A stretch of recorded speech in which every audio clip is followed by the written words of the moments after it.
Salut à tous, ravi de vous retrouver, merci d'être avec nous. Le débriefing est fin, il fallait bien que ça arrive, voilà, c'est le dernier numéro, voilà, consacré au Grand Prix du Brésil, qui était le 19e de la saison, en compagnie de Jean-Luc Roy bien sûr. Salut Jean-Luc. Bonjour LFB, bonjour à tous. Et oui, un peu d'émotion, c'est normal, c'est la fin de la saison, on va essayer de tirer quelques petites leçons. Voilà, alors on va revenir sur le résultat de ce Grand Prix du Brésil, et puis peut-être, effectivement, se permettre déjà une petite analyse sur l'ensemble de l'année concernant les différents classements qui sont maintenant définitifs. Sur ce Grand Prix du Brésil, la question c'était peut-être de savoir si Vettel allait poursuivre sa série absolument incroyable de victoires, ou si, pourquoi pas, entre la météo, le dernier Grand Prix d'un Weber, une peut-être décompression parce que c'est le dernier, que justement il en a déjà eu suffisamment, il allait laisser quelques miettes du gâteau à d'autres, on a été vite rassurés, c'est lui et personne d'autre devant. Je crois qu'effectivement, séance d'essai, tu le rappelais, perturbée en tout cas en ce qui concerne les séances d'essai libres, et même la qualification, tout ça s'est déroulé sur le mouillé, donc avec un problème d'utilisation des pneumatiques, majoritairement intermédiaire, comme on l'a compris, puisque ça n'était pas assez mouillé pour passer les barbus, les pneus bleus, les pneus full wet, comme on dit. Donc, ça a posé des problèmes, évidemment, d'anticipation sur les réglages adoptés pour la course. Mais on va d'abord parler des qualifs.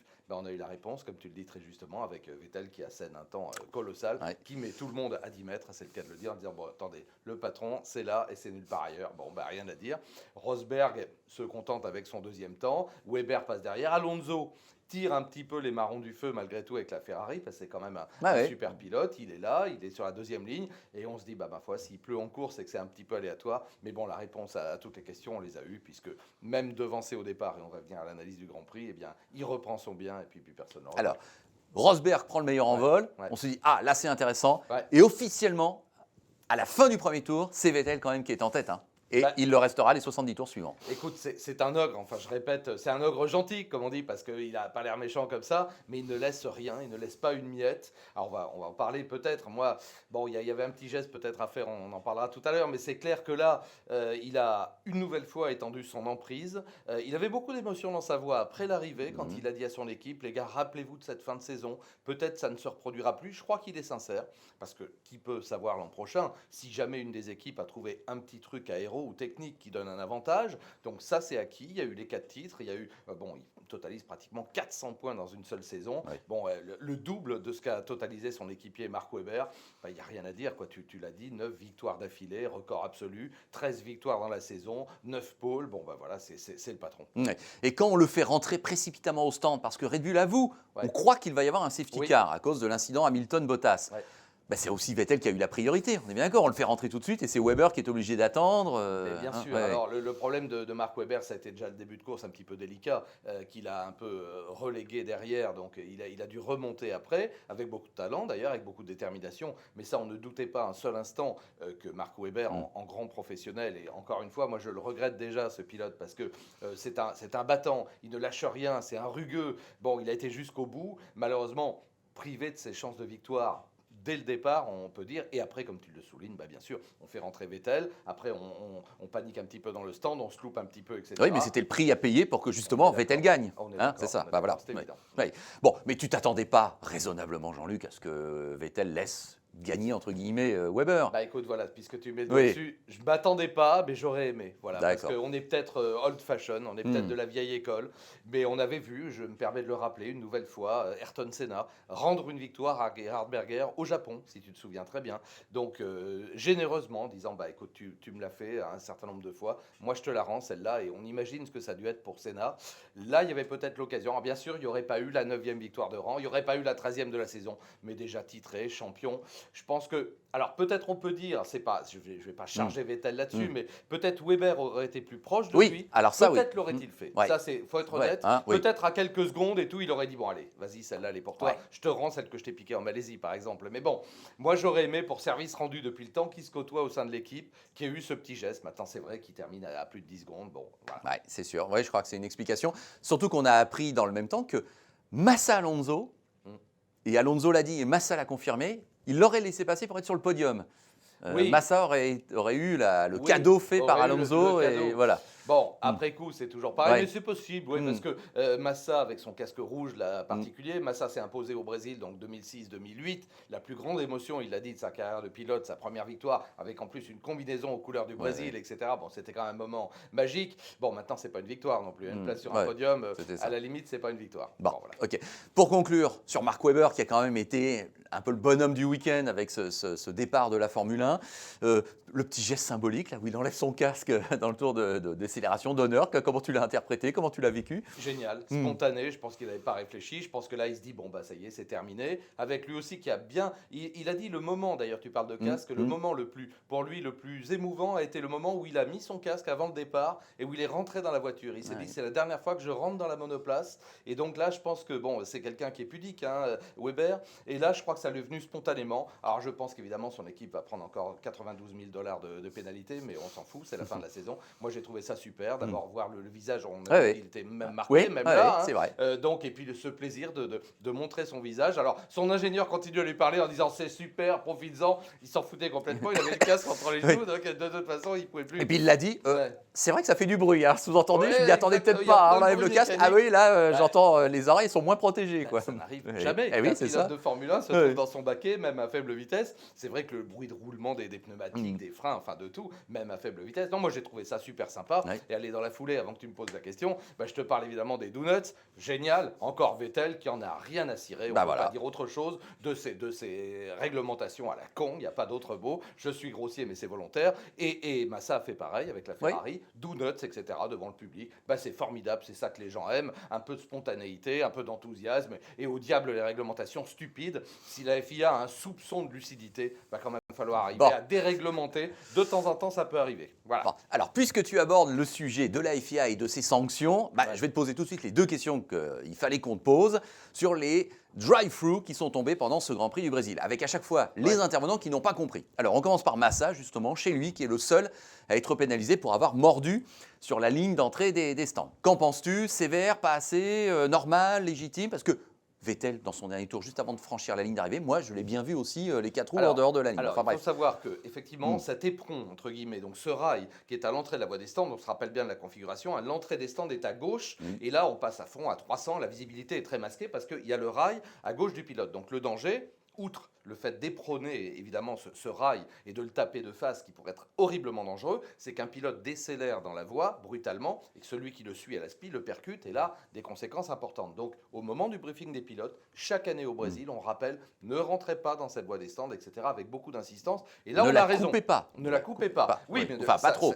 Oui, mais si tu veux, les deux sont similaires. Ne la coupez pas, c'est n'allez pas trop à gauche, ne prenez pas trop la trajectoire, il y a une bande blanche, ne la coupez pas. Et là, c'est vrai que Massa, bon, pris dans le jeu, hein, il ne le fait pas exprès, mais les quatre roues, et là on peut en mettre deux, mais pas les quatre, ils sont bien à l'intérieur et il passe pas très très loin de cet éperon, donc c'est pour le protéger lui-même et protéger les autres. Bon, maintenant la sanction, je vais dire, bon, il n'y a pas eu de problème.